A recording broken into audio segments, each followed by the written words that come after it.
శ్రీ సాయినాథాయ నమః. శ్రీ సాయి సచ్చరిత్రము 29వ అధ్యాయం. మద్రాస్ భజన సమాజము, టెండూల్కర్ కుటుంబము, కెప్టెన్ హటే, వామన్ నార్వేకర్.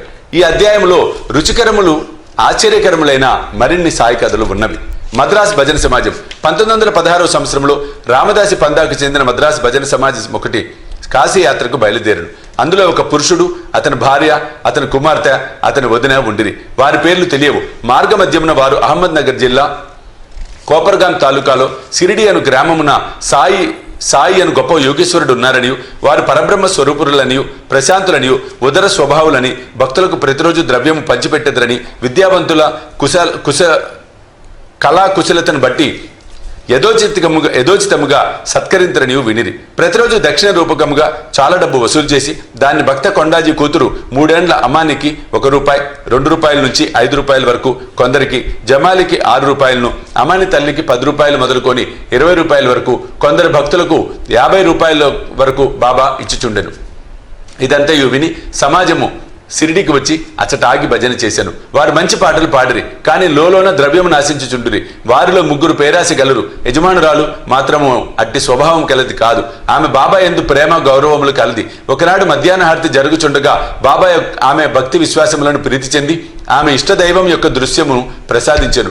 ఆమెకు బాబా శ్రీరాముని వలె కనిపించెను, కానీ ఇతరులకు మామూలు సాయినాథుని వలె కనిపించెను. తన ఇష్టదైవమును చూచి ఆమె మనసు కరిగెను. కండ నుండి ఆనంద బాష్పములు కార్చుండగా ఆమె ఆనందంతో చేతులు తట్టెను. ఆమె ఆనంద వైఖరికి తక్కిన వారు ఆశ్చర్యపడిరి, కానీ కారణమేమో తెలుసుకుని లేకుండిరి. జరిగినదంతయు ఆమె సాయంకాలము తన భర్తతో చెప్పాను. కండ నుండి ఆనంద బాష్పములు కార్చుండగా ఆమె ఆనందంతో చేతులు తట్టెను. ఆమె ఆనంద వైఖరికి తక్కిన వారు ఆశ్చర్యపడిరి, కానీ కారణమేమో తెలుసుకోలేకుండిరి. జరిగినదంతయు ఆమె సాయంకాలం తన భర్తతో చెప్పాను. ఆమె సాయిబాబాలో శ్రీరామును చూచితనెను. ఆమె అమాయకపు భక్తురాలు అగుడిచే రామును చూచుట ఆమె పడిన భ్రమ అని భర్త అనుకొనెను. అది అంతయు వట్టి చాదస్తమని వెక్కిరించెను. అందరూ సాయిబాబాను చూడగా ఆమె శ్రీరామును చూచుట అసంభవమనెను. ఆమె ఆక్షేపణకు కోపగించలేదు. ఆమెకు శ్రీరామ దర్శనం అప్పుడప్పుడు తన మనసు ప్రశాంతంగా ఉండునప్పుడు, దురాశ లేనప్పుడు లభించుచుండును. ఆశ్చర్యకరమైన దర్శనము ఈ ప్రకారం జరుగుచుండగా ఒకనాటి రాత్రి భర్తకు ఒక అద్భుతమైన దృశ్యము ఈ విధముగా కనపడెను. అతడు ఒక పెద్ద పట్టణంలో ఉండెను. అక్కడ పోలీసులు తనను బంధించిరి. తాడుతో చేతులతో కట్టి ఒక పంజరమున బంధించిరి. పోలీసు వారు తాడు ముడి మరింత బిగించుచుండగా సాయిబాబా పంజరం దగ్గరనే నిలిచి ఉండడు చూచి విచారముగా అతడి తనను, నీ కీర్తి విని నీ పాదముల వద్దకు వచ్చి తిని, నీవు స్వయంగా ఇచ్చట నిలిచి ఉండగా ఆ ఆపద నాపై పడనేలా. బాబా ఇట్లనెను, నీవు చేసిన కర్మ ఫలితమే నీవు అనుభవించవలెను. అతడి తనను, ఈ జన్మలో నాకిట్టి ఆపద వచ్చుటకు నేనేమీ పాపము చేయలేదు.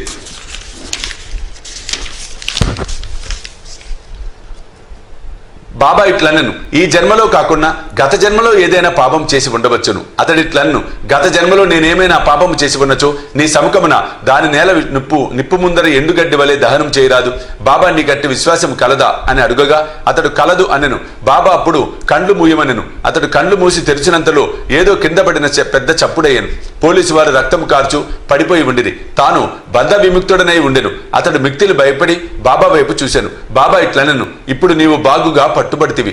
ఆఫీసర్లు వచ్చి నిన్ను బంధించెదరు. అప్పుడు అతడు ఇటులు విన్నవించెను, నీవు తప్ప రక్షించు వారెవరూ లేరు, నన్ను ఎటులైనను కాపాడము. అప్పుడు బాబా వాని కండ్లు ముయ్యమనెను. వాడట్లు చేసి తిరిగి కన్నులు తెరిచినంతలో వాడు పంజరం నుండి విడుదలైనట్లు బాబా పక్కనున్నట్లు కనిపించెను. అతడు బాబా పాదములపై పడెను. బాబా ఇట్లనెను, ఈ నమస్కారములకు ఇంతటి ముందటి నమస్కారములకు ఏమైనా భేదము కలదా? బాగా ఆలోచించి చెప్పుము. అతడు ఇట్లనెను, కావలసినంత భేదం కలదు. ముందటి నమస్కారములు నీ వద్ద పైకం తీసుకున్నటకు చేసినవి ఇది. మరియును నేను కోపముతో నీవు మహమ్మదీయుడివై ఉండి హిందువులను పాడు చేచుంటువని అనుకోడని వాడును. బాబా, నీ మనసులో మహమ్మదీయ దేవతలను నమ్మవా అని ప్రశ్నించగా అతడు నమ్మనను. అప్పుడు బాబా, నీ ఇంటిలో పంజా లేదా? నీవు మొహరం అప్పుడు పూజ చేయట్లేదా? మరియు మీ ఇంటిలో మహమ్మదీయ దేవతకు కాడ్బిబి లేదా? పెండ్లి మొదలకు శుభకార్యములప్పుడు ఆమెను మీరు శాంతింప చేయటలేదా అనెను. అతడు దీనంతటికీ ఒప్పుకొనెను. అప్పుడు బాబా, నీకింక ఏమి కావాలను అని అడిగాను. అతడు తన గురువుకు రామదాసును దర్శింప కోరిక కలదు అనెను. వెనుకకు తిరిగి చూడమని బాబా అనెను. వెనుకకు తిరగగానే అతనికి ఆశ్చర్యము కలుగునట్లుగా రామదాస స్వామి తన ముందర ఉండెను. వారి పాదములపై పడెను. రామదాసు అదృశ్యుడైను. జిజ్ఞాస కలవాడై అతడు బాబాతో ఇట్లనెను, మీరు వృద్ధులుగా కనపడుచున్నారు, మీ వయసు మీకు తెలియనా? బాబా, నేను ముసలివాడని అంటున్నావా? నాతో పరిగెత్తి చూడు అనుచు పరుగెట్టుట మొదలెడెను. అతడు కూడా వెంబడించెను. ఆ ధూళిలో బాబా అదృశ్యుడయ్యను. అతడు నిద్ర నుండి మేల్కొనిన వెంటనే స్వప్న దర్శనం గురించి తీవ్రంగా ఆలోచించ మొదలెడెను. వాని మనోవైఖరి పూర్తిగా మారి బాబా గొప్పదనమును గ్రహించెను. అటు పిమ్మట వాని సంశయం వైఖరి పేరాశ పూర్తిగా తొలగెను. బాబా పాదములపై అసలైన భక్తి మనమును ఉద్భవించెను. ఆ దృశ్యం ఒక స్వప్నమే కాని అందుగల ప్రశ్నోత్తరములు చాలా ముఖ్యమైనవి, రుచికరమైనవి. ఆ మరుసటి ఉదయమందరూ మసీదులో హారతి కొరకు గుమిగూడి ఉండగా అతనికి బాబా 2 రూపాయల విలువగల మిఠాయిని 2 రూపాయల నగదునిచ్చి ఆశీర్వదించెను. అతనిని మరికొన్ని రోజులుండుమనను. అతనిని బాబా ఆశీర్వదించి ఇట్లనెను, అల్లా నీకు కావలసినంత డబ్బునిచ్చును, నీకు మేలు చేయును. అతనికి అచ్చట ఎక్కువ ధనం దొరకలేదు, కానీ అన్నింటికంటే మేలైన వస్తువు దొరికెను. అదే బాబా ఆశీర్వాదము. ఆ తర్వాత భజన సమాజమునికి ఎంతో ధనం లభించెను. వారి యాత్ర కూడా జయప్రదంగా సాగెను. వారికి ఎట్టి కష్టము ప్రయాణ మధ్యమును కలగలేదు. అందరూ క్షేమంగా ఇల్లు చేరిరి. బాబా పలుకులు, ఆశీర్వచనములు వారి కటాక్షములచే కలిగిన ఆనందం గురించి మనము చింతించుచుండిమి. తన భక్తులను వృద్ధి చేయుటకు, వారి మనసులను మార్చుటకు బాబా అవలంబించిన మార్గంలో ఒకటి చూపుటకి లీల ఒక ఉదాహరణ.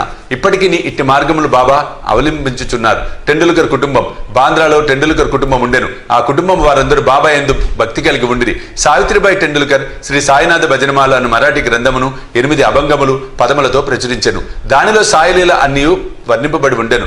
బాబా యందు శ్రద్ధాభక్తులు కలవారు దానిని తప్పక చదవవలెను. వారి కుమారుడు బాబు టెండూల్కర్ వైద్య పరీక్షకు కూర్చొనవలెనని రాత్రింబవళ్ళు కష్టపడి చదువుచుండెను. అందరూ జ్యోతిష్కుల సలహా చేశాను. వారు అతనిని జాతకమును చూచి ఈ సంవత్సరము గ్రహములు అనుకూలంగా లేవని చెప్పిరి. కనుక మరుసటి సంవత్సరము పరీక్షకు కూర్చొనవలెను అని చెప్పిరి. అట్లు చేసిన తప్పక ఉత్తీర్ణుడగుని చెప్పిరి. ఇది విని అతని మనసుకు విచారము అశాంతి కలిగెను. కొన్ని దినముల తర్వాత అతనికి తల్లి షిరిడీకి పోయి బాబాను దర్శించెను. ఆమె బాబాకు అనేక విషయములతో పాటు తన కొడుకు విచారగ్రస్తుడైన సంగతి కూడా చెప్పాను. ఇది విని బాబా ఆమెతో ఇట్లనెను, నా యందు నమ్మకముంచి జాతకములు, వాని ఫలితములు, సాముద్రిక శాస్త్రముల పలుకులు ఒక పక్కకు త్రోసి తన పాఠములు చదువుకోమని చెప్పుము. శాంత మనసుతో పరీక్షకు వెళ్ళుమనుము. అతడు ఈ సంవత్సరము తప్పక ఉత్తీర్ణుడగును. నా యందే నమ్మకము ఉంచుమనుము. నిరుత్సాహము చెందవద్దు అని చెప్పుము. తల్లి ఇంటికి వచ్చి బాబా సందేశము కొడుకుకు చెప్పాను. అతడు శ్రద్ధగా చదివాను. పరీక్షకు కూర్చొనెను. వ్రాత పరీక్షల్లో బాగుగా వ్రాశాను. కానీ సంశయంలో మునిగి ఉత్తీర్ణుడగుటకు కావలసిన మార్కులు రావు అని అనుకోనెను. కావున నోటి పరీక్షకు కూర్చొనుటకు ఇష్టపడలేదు. కానీ పరీక్షకులు అతన్ని వెంటపడిరి.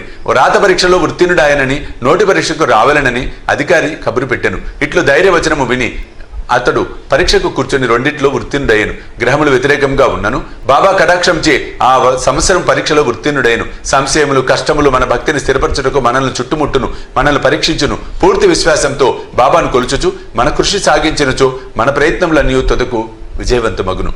ఈ విద్యార్థి తండ్రి రఘునాథరావు బొంబాయిలో ఒక విదేశీ కంపెనీలో కొలువుండెను. వృద్ధుల గుడిచే సరిగా పనిచేయలేక సెలవు పెట్టి విశ్రాంతి పొందుచుండెను. సెలవు కాలంలో అతని స్థితి మెరుగుపడలేదు. కావున సెలవు పొడిగించవలెను అనుకొనెను. లేదా ఉద్యోగం నుంచి విరమించుకునుట నిశ్చయమని తోచెను. కంపెనీ మేనేజర్ అతనికి పింఛన్ ఇచ్చి ఉద్యోగ విరమణ చేయించవాలని నిశ్చయించను. మిక్కిలి నమ్మకంతో చాలా కాలం తమ వద్ద ఉద్యోగం చేసిన వాడు కనుక ఎంత పింఛన్ ఇవ్వవాలన్నది ఆలోచించుచుండ్రి. అతని వేతనం నెలకు 150 రూపాయలు. పింఛన్ అందులో సగము 75 రూపాయలు. కుటుంబం ఖర్చులకు సరిపోదు. కాబట్టి ఈ విషయమై వారందరూ ఆతురతతో ఉండిరి. తుది నిర్ణయమునకు 15 రోజుల ముందు టెండూల్కర్ భార్యకు బాబా స్వప్నంలో కనిపించి 100 రూపాయలు పింఛన్ ఇచ్చిన బాగుండుననుకొందును. అది నీకు సంతృప్తికరమా అని అనెను. ఆమె ఇట్లు జవాబిచ్చెను, బాబా నన్నేలా అడిగేదవు, మేము నిన్నే విశ్వసించి ఉన్నాం. బాబా 100 రూపాయలు అనినను అతనికి 10 రూపాయలు అధికముగా అనగా 110 రూపాయల పింఛను లభించెను. తన భక్తులపై బాబా ఇట్టి విచిత్రమైన ప్రేమానురాగములను ప్రదర్శించినవాడు. కెప్టెన్ హటే బికనేర్లో ఉండేవాడు. అతడు బాబాకు గొప్ప భక్తుడు.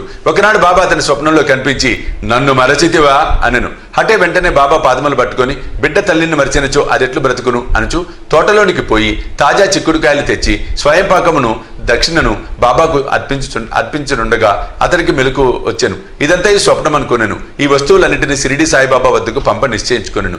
కొన్ని దినముల తర్వాత గ్వాలియర్ వెళ్ళాను. అక్కడ నుండి 12 రూపాయల మనీ ఆర్డర్ ద్వారా బొంబాయిలో ఉండిన తన స్నేహితునకు పంపి అందులో 2 రూపాయలతో స్వయం పాకము వస్తువులు చిక్కుడుకాయలు కొని 10 రూపాయల దక్షిణ సమర్పించవలెనని వ్రాశాను. ఆ స్నేహితుడు షిరిడికి పోయి కావలసిన సామాన్లు కొనెను. కానీ చిక్కుడుకాయలు దొరకలేదు. కొంచెం సేపటికి ఒక స్త్రీ తలపై చిక్కుడుకాయల గంపను పెట్టుకొని వచ్చాను. అతడు చిక్కుడుకాయలు కొని స్వయం పాకం సిద్ధం చేసి కెప్టెన్ హటే పక్షమున దానిని బాబాకు అర్పించాను. నిమోన్కర్ మరుసటి దినము అన్నము కూర చేసి బాబాకు అర్పించాను. బాబా భోజనం చేయనప్పుడు అన్నము ఇతర పదార్థములను మాని చిక్కుడుకాయ కూర తినెను. ఈ సంగతి స్నేహితుని ద్వారా తెలుసుకున్న హటే సంతోషమునకు అంతు లేకుండెను. పవిత్రం చేసిన రూపాయి. ఇంకొకసారి హటేకు తన ఇంట్లో బాబాకు తాకి పవిత్రమనిచ్చిన రూపాయి ఉంచవలెనని కోరిక కలిగాను. షిరిడీకి పోవు స్నేహితుడు ఒకరు తటస్థపడగా వారి ద్వారా హటే రూపాయి పంపాను. ఆ స్నేహితుడు షిరిడీ చేరాను. బాబాకు నమస్కరించిన పిదప తన గురుదక్షిణ వసంగాను. బాబా దానిని జేబులో వేసుకున్నాను. తర్వాత హటే ఇచ్చిన రూపాయిని ఇవ్వగా బాబా దానివైపు బాగా చూసి తన కుడి చేతి బొటను వ్రేలుతో పైకి ఎగురవేసి ఆ స్నేహితునితో ఇట్లనెను, దీనిని దాని యజమానికి ఊది ప్రసాదముతో కూడా ఇచ్చివేయము, నాకేమీ అక్కరలేదని చెప్పుము, శాంతముగా సంతోషముగా ఉండుమనెను. ఆ స్నేహితుడు గ్వాలియర్ తిరిగి వచ్చాను. హటేకు బాబా పవిత్రం చేసిన రూపాయి ఇచ్చి జరిగినదంతయు చెప్పాను. ఈసారి హటే మిక్కిలి సంతృష్టి చెందను. బాబా సద్బుద్ధి కలుగు చేయనని గ్రహించెను. మనపూర్వకంగా కోరుడుచే బాబా తన కోరికను యథాప్రకారం నెరవేర్చనని సంతసించెను. వామన నార్వేకర్ చదువులు ఇంకొక కథను వినతరుగాక. వామన నార్వేకర్ అని భక్తుడు బాబాను మిక్కిలి ప్రేమించువాడు. ఒకనాడతడు 1 రూపాయి తెచ్చాను. దానిని ఒక పక్క సీతారామ లక్ష్మణులు ఇంకో పక్క భక్తాంజనేయుడు కలరు. అతడు దానిని బాబాకిచ్చాను. బాబా దానిని తాకి పవిత్రమనర్చి ఊది ప్రసాదంతో తనకివ్వవలనని అతని కోరిక. కాని బాబా దానిని వెంటనే జేబులో వేసుకొనెను. శ్యామ నార్వేకర్ ఉద్దేశమును తెలుపుచు దానిని తిరిగి ఇచ్చివేయమని బాబాను వేడెను. బాబా ఇట్లనెను, దీని నేల అతనికి ఇవ్వవలెను, దీనిని మనమే ఉంచుకుందము. అతడు 25 రూపాయలు ఇచ్చినచో వాడిని తిరిగిచ్చేదము. ఆ రూపాయి కొరకు వామన్ రావు 25 రూపాయలు వసూలు చేసి బాబా ముందర పెట్టెను. బాబా ఇట్లనెను, ఆ నాణెము విలువ 25 రూపాయల కంటే ఎంతో ఎక్కువ. శ్యామ, ఈ రూపాయిని తీసుకొనుము, మన కోసములో దీనిని ఉంచుము, దీనిని నీ పూజా మందిరములో పెట్టి పూజించుకునుము. బాబా ఎందులకి మార్గం అవలంబించిరో అడుగుటకెవరికి ధైర్యం చాలకుండెను. ఎవరికి ఏది క్షేమమో బాబాకు తెలియను. 29వ అధ్యాయం సంపూర్ణము. సర్వం శ్రీ సాయినాథ అర్పణమస్తు. శుభం భవత్తు.